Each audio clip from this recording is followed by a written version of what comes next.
吃完山东青岛的丹香曲奇饼干，再来分享一下我们浙江温州的藤桥鸭舌。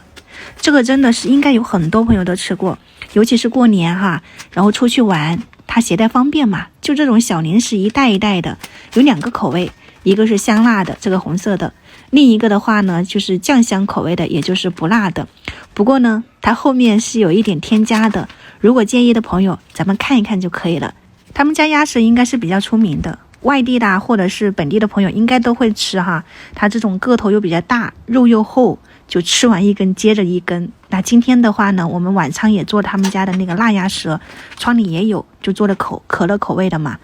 可以先拍2包回去试一下味道，你要觉得好吃，那咱们过年之前再来，或者是说来我这里啊，或者是去他们家都是可以的，没有问题的。然后今天的话呢，是因为我有好几个连在一起了，对大家多有打扰，那这个鸭舌也是50个，你等着我给你发个鸡腿就是你了啊。那咱们及时看一下，在家里面追剧一啃一个不吱声，和朋友一起分享，或者是出门玩的时候放到包里面放2包解馋，对不对？藤桥的鸭舌分享给大家，待会儿见。